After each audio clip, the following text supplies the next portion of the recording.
files. So like, if you don't have a really busy account, 1 gigabyte is going to be 3 or 4 months, potentially. From month 1 to 3 months, 1 gigabyte. So if you want to query every hour for 24 hours, for 30 days, 1 gigabyte of logs, it's going to cost you only, I have it over here, sorry, $3.56 precisely. So now, if you want to have an elastic search spin up on AWS, just sitting there, not doing any analysis, just have the infrastructure ready to put your CloudTrail logs for when you're going to need it, it's going to cost you $150 per month. Just sitting there, not doing anything. Imagine if you do also analysis. So we're talking about really efficient and really cost-effective solution. It's available through the AWS console, which I'm going to show you the demo, but it's really easily programmable and done through like an the AWS Athena API or the CLI. And essentially the different call it the framework that I suggest that we built at Verizon Media is a centralized log analysis solution, as I described, and it's a cooperatively model that huge teams can work together because you have, as we're going to see in the demo, is one single page which you can have different working groups, and you can have different databases, different tables, and a really efficient and a really good way of teaching younger and more junior analysts SQL and queries, because essentially you can have your more senior, more data analysis gurus go in and create queries for investigations. So you can have like the different scenarios beforehand, so you are prepared for an incident, and then as junior analysts can just go to the Saved Queries tab, which I'm going to show you afterwards, select the query that he wants to run, and the only thing that he needs to do is specify the database, which is going to be the specific incident database, let's say, or specific incident table. So that's great for the tier ones to set use cases so they can front end a lot of the back end. Exactly, that's perfect, because they don't need to know SQL, they don't need to know anything. You just tell them, and I'll show you in the demo, you can have a description that says, playbook. Yeah, a playbook, but not even a playbook. You don't even need a playbook, because within Athena, it's saved query that you have. You can name it and have a description and say, this query is for identifying suspicious activity of a specific role. And the only thing that you need to do, I'll show you, you just need to go click the query. It opens up on the query tab, and then you just need to change the actual username or the IP and just query about that. You see that in the demo. So over here I have some sample queries. The first one over here at the top is looking for any unauthorized operations I spoke before, or any error code that is access denied, or someone trying to access something. And this could be also like in a small time frame, as you said before. The second one, we're looking over here for a specific access key, and this is actually, the second one is really important because I want to say about 70 or 80% of the publicly known AWS breaches has been because of an AWS key being exposed, right? So like we found out, someone reports back to us that, oh, we saw that AWS key exposed on a GitHub repo. So what do you need to do afterwards as an incident response team? You go on AWS Athena, you create the table with your CloudTrail logs for that particular account, and I'm going to show you that, and then you just query that key. You just say, what actions did that key make?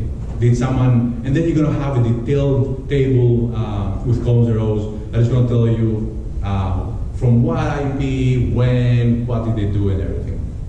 Then the third one and last one over here is to catch any unauthorized security group changes. So like if someone opens up one security group and opens up a port so they can access it or something like that, you can catch that as well. Then we continue, and I didn't mention this, but I'm going to mention it in another slide, that this is not only good for CloudTrail logs. Like I told you in the beginning, this just needs a structured format. What does that mean? That we're going to have any log that you have. Is it Apache access logs? Anything. I'm going to talk about it later, but I have some queries over here. So for example, the second one looks for a path traversal attack, that someone would look for a password file within your different servers. And this is like, you query your Apache access logs, right? And the last one is to find out actions from a specific IP that has like a 200 response code that has like something succeeded.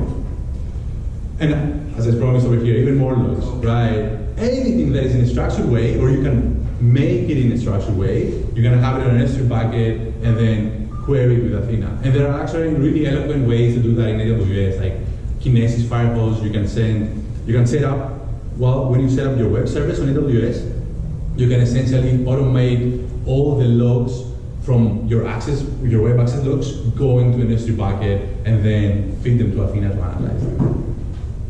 All right, without further ado, let's go into a demo.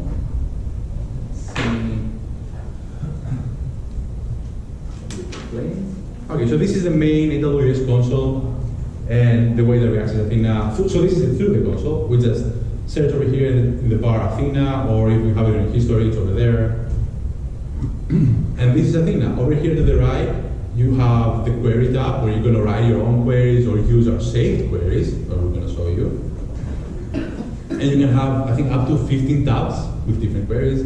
Over here to the left, it's going to be our databases on the top. I just have two here because this is a test personal account. It's not our corporate account. If I open my corporate account, you're going to see tens of them. And then below, you're going to have the tables for each database that you have. So what I actually recommend is having a single database for a single format of logs. What I recommend. And so like you have a CloudTrail database, you have an Apache Access Log database, you have an ELB Access Log database, and then even you can do collaborations. You can combine these different logs with joins and stuff like that and play a lot. And then if you need to do another tip that I didn't know actually, and I found out last month, you can set up working groups. Let's say that you work on an insider case, like right, that HR is involved, and you cannot involve the whole team. Like it's only one or two analysts that need to know about this incident, or it's something even bigger. You can create a working group within Athena service and specify which actual users or roles can access this. So even if I go here, I won't see the working group if I don't have the IAM permissions. So this is really cool. And let's continue. So then the save queries tab that I promised before is what all your senior analysts are going to go here and do. They're going to create the queries, they're going to have a description, and then the junior analyst either just plainly go in here, or with nice playbook, as you said, they can go in here, select the query that I want to run, just change bits and bytes here and there, which is, I'm going to show you what they need to change, and just run the queries and do the investigation. Can you separate queries based on the user's account? So that only like tier 1 would have tier 1 queries? I think yes. The working groups work for, the working groups. The working groups work for that as well. So how we do this? Let me see if I do this now in the demo, or if I go next. How we select saved query. Is it playing? Yes. So the way that you do it is actually click on one of these queries, but I'm not doing it yet. Then we have the history tab. So the history tab is another really cool feature about AWS Athena, and it's actually something that makes it a really good different framework. Over here, you have all the queries that you ran for the past 90 days. And again, you can have it with working groups that they can see it and everything. And you can have management oversight that say that they want to see, you are accountable for the analysis that you do, because anyone can go within that working group, can go in this tab and see which queries were run. And the really cool thing is actually that by just selecting one of these queries, you get all the results.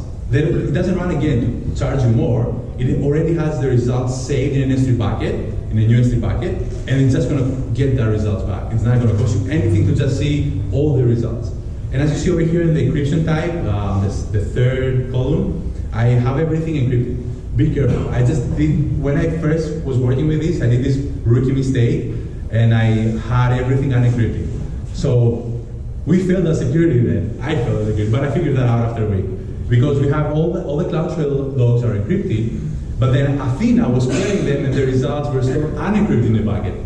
So what you need to do actually is to go to the settings over here in the top bar, and when you first go in here, it's going to be like this. It's going to be the encrypt query results is going to be unchecked by default. They're not encrypted by default. So you have to click this and then select one of your KMS key is your default or whatever key you want to use to encrypt those logs. So they're going to be encrypted after the query.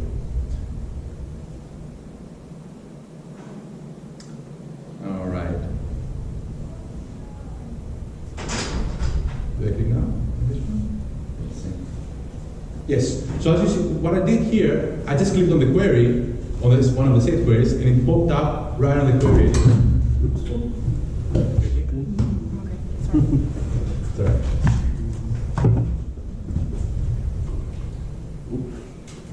Oh. No. Okay.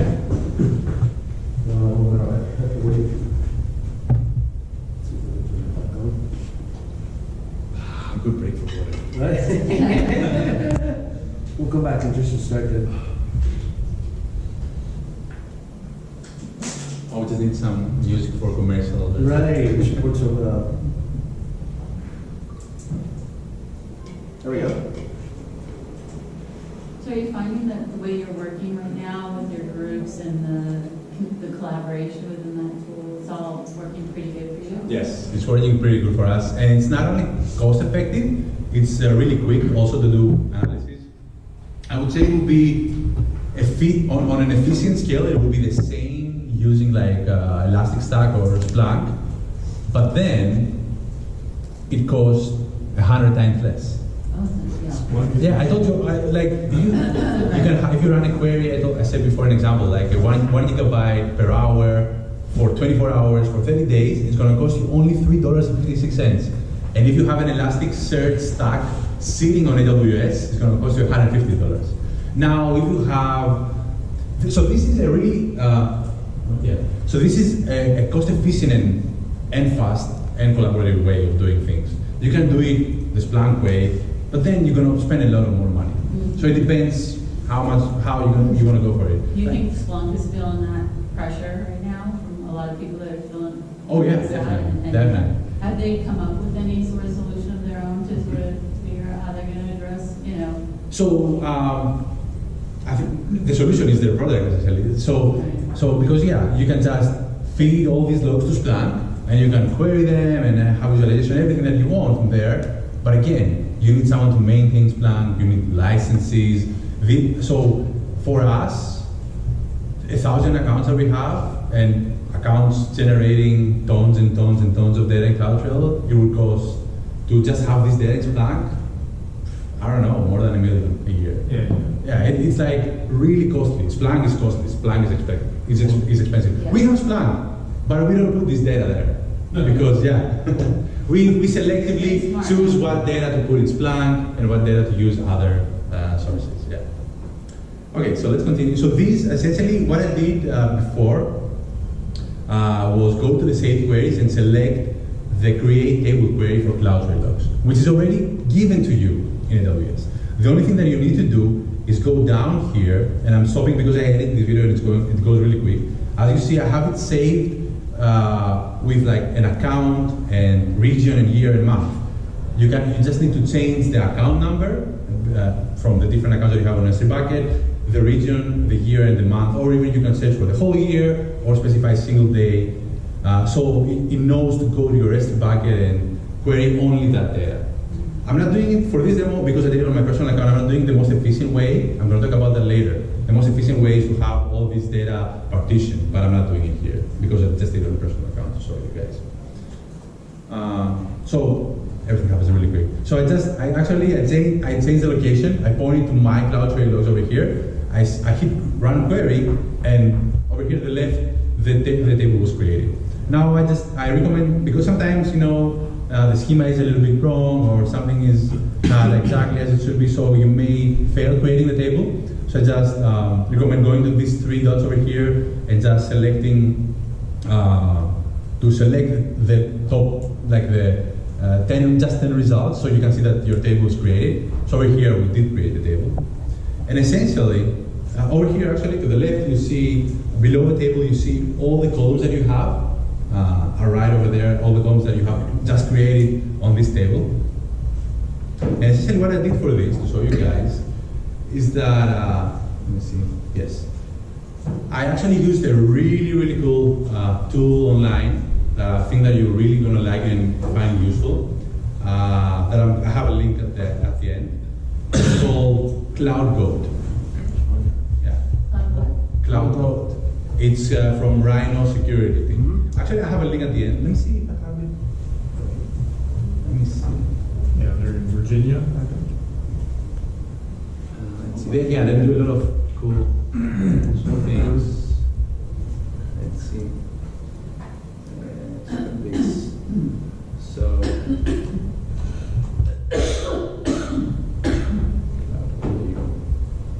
So this is the GitHub repo. And what I did for this, so I can showcase a scenario, is that what they do here is that they automatically create a vulnerable AWS environment. So you can run it on one of your test accounts or your personal account. So there are scripts over here and scenarios detailed step by step. So you don't need to be any AWS guru or anything like that. You just follow each scenario. And if you go down here, you can see that you set up the environment by just using their cloud.py Python script and configuring your environment, and then they just have the different scenarios over here that tell you that it's medium, moderate, hard, whatever you want to do. And so the first part of it, it creates a vulnerable environment, and the second part of it over here is attacking that environment. So what they do is you create a vulnerable AWS environment, misconfigure AWS environment so they can teach you what to not do, and then they teach you how to attack it. And essentially that's what I did here. So we can show you guys the logs that we got from it. We're going over here. So essentially this scenario, we were notified that a user named Solo had some weird activity happening with his AWS account. He saw something suspicious, and we're called in to investigate it, right? So we just got the save query, and we just changed the username, just change the database in the table over here, which is our newly created table that we just created a second ago, and we just query to see like what did this user do for the specific month that we found out the anomalous activity. Let's see what happened. Oh yes, this failed because I had principal ID, but I had to change the username, and I didn't edit it out. All right, so we just have two actions happening from that user. And what do we see here? So we see, I selected all these different fields, just to be a little bit more clear. And we have a source IP address, doing some actions with request parameters to our code build. They just did what they did. They just listed the projects over here. Interesting, okay. That user didn't have any work to do with this project. Let's just investigate that particular IP and see, let's pivot to this IP. We go to our saved queries, we have a suspicious IP activity query already there for your analyst. We just put the IP there and we run the query to see what happened from that IP. Because we just see two actions from user solo. And whoa, we're getting all these different results, and not only user solo. What happened over here? So from that IP started with user solo, listing some code build projects, and then getting access to another user declaration.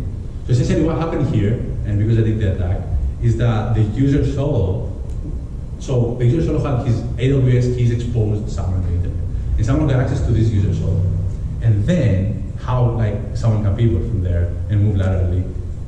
From user solo, they just found out that he had access to this code build project, where this other user, Calrissian, didn't have exposed on the internet their AWS credentials, but they just had it on a code build project that it was secured in their internal operations, so only internal users could access that. That's why we talk about in general about zero trust security, right?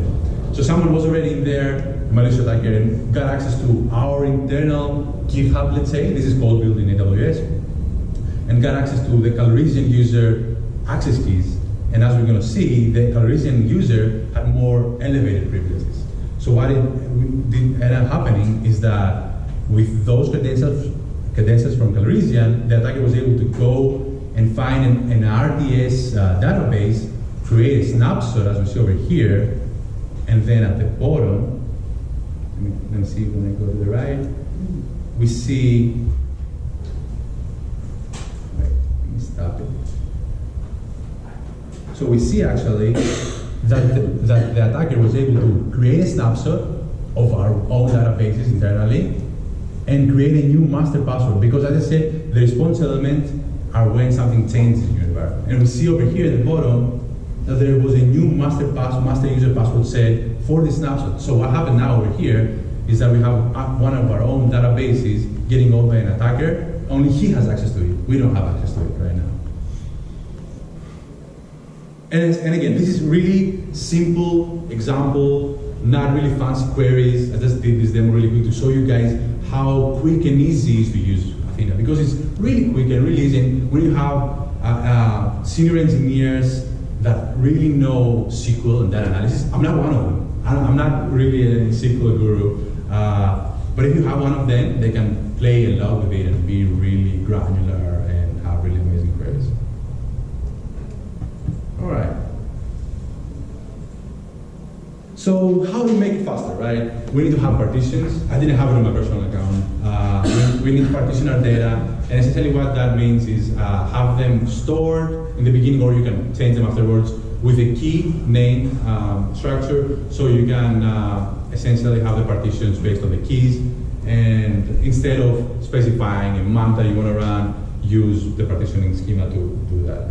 Then also AWS says to compress and split the files if possible. I just suggest compress the files. It's already cheap. You don't need to split files or do stuff like that. Or if they even say bucket your data, which essentially you bucket your data is based on columns or rows that have similarities, so you can just query that specific. Like a data shard? Yeah. But I still don't recommend going into that deep. I think partitioning is enough because it's already really cheap and cost effective. And then you can always make your SQL queries more efficient, right? Optimize all your joins or order by, group by, and try to make it as faster and most cost efficient as possible. So now, okay, we just described how to do log analysis. This is going back at something that happened, something we need to investigate. But Athena can also help us do threat hunting and also automation. So the way that you can do threat hunting, you can have the pre-cooked queries that I described before on the saved queries tab, and have them running in different intervals in your S3 buckets that you have in CloudTrail logs. And that is essentially, you can add also threat intelligence. That's what threat hunting is, to get new threat intelligence in and hunt your data that you have in the past, because you didn't know about this new indicator, right? So you can get new threat intelligence, hunt for that through your logs that you, in an S3 bucket, you can store for a long time because they're not that expensive to store the amount that CloudTrail creates. And then I also have, you can automate this by using step functions, which is essentially an orchestration solution by AWS to putting together Lambda functions. But I'm not going to tell you to do that. I'm going to show you another solution right after this. And over here, I have a takeaway for you guys: how to track, without knowing that something was exposed, how to track an STS key. That the STS keys are keys that are created and given to like one of your resources, like an EC2 instance, and it's most of the time it's about 6 hours that is valid. But even those 6 hours, something can happen. What is STS now? That's a really good question that Security. I forgot. No, it's Security token service. security token service. Thank you. Thank you, Andy. Security timing? Security token service. Token service. I should have known that. I knew that, but I forget it now that you asked me. So it's a token that is created temporarily, and essentially it's AWS keys. Yes. And if like you have an SSRF on your host, someone can attack it and get that key and use it to do other stuff. So the way that you can actually track it and find out if this happens is this: whenever a new STS key is created on EC2 instance, you have an assume role CloudTrail artifact. And then that key, essentially, the function of the key is to be used by that resource and that resource only. Some developers may do some other weird stuff using it in other places, but so you can whitelist those cases, but most of the times it's only going to be used by that resource. So now every time that you see that key being used by that resource or any other resource, it's going to have an assumed role key. The assumed role key means that this key was used, not created. The assumed role means created, assumed role means used. And if you see that one key was created by this resource, but then used by an IP in Russia, or even another resource that shouldn't use that, then this is something suspicious. And this is something you need to investigate. So I told you that you can use Lambda functions, you can do your own Python scripts and automate all this, and you can have actually really cool APIs Athena has to get access, get all the CloudTrail logs automatically when they're ready, analyze them, monitor, have indicators, and query all the time with Athena, and get results and alert. But do you want to reinvent the wheel like this guy?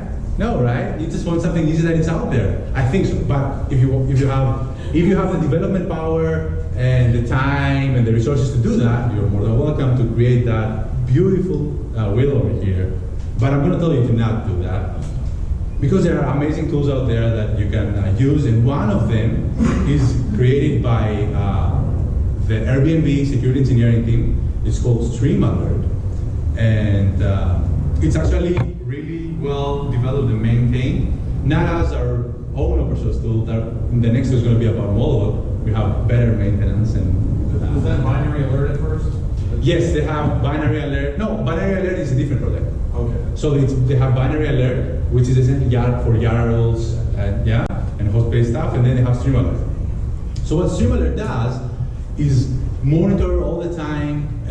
You can have different data sources. You can monitor your S3 bucket that you have CloudTrail logs, and every time that is a new CloudTrail log is added, it's going to be analyzed based on some rules that they already have there for you. It's really easy.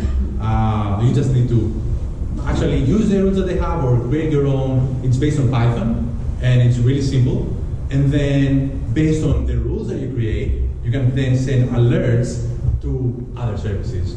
Would that be like your Splunk? You can send it to Splunk and create an alert for your SOC. You can send it to a Slack. You can send it to the simple message service, or SMS, I don't remember what the name is, that AWS has a service that you can create an alert and it's going to send you a message or an email. Or PagerDuty, as they have over here. They have different integrations, and you can add it your own. It's a really cool tool that you can, whatever we discussed about doing the log analysis before, you can automate here and have the rules that they already have. They have an open source community, they have a Slack channel that they help people out. It's really cool. I definitely recommend checking this out. It's going to help you a lot automating the alerting and monitoring of your AWS infrastructure. So the one thing over here that I need to know is that if you already have other AWS and you have the budget to have like AWS guard duty, you don't exactly need this. But this is for people who don't have the budget to go for AWS guard duty, because this essentially can do everything that guard duty does on the CloudTrail and API level, and even on your access logs, if you send your access logs there. But yeah, guard duty does that on market for you, but it costs a ton of money. So yeah, the conclusion is that it's fast, it's cost effective, and it's to use, Athena. It's really simple, and you can really onboard really easily and really quick. It's not going to take a lot of time for your analysts to just start running queries and figure this all out. It's really simple, and I definitely recommend going and checking out Stream Alert. And I thought that I had over here, oh, there you go. Thanks, Q&A. Yeah, thanks.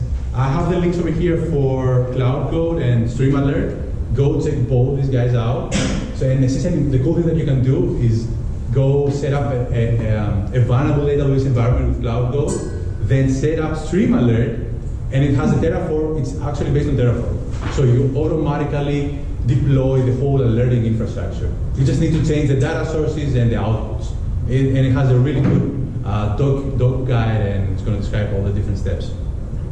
And then, when you set that up, go back to Cloud Code and attack this environment and see all your alerts coming up.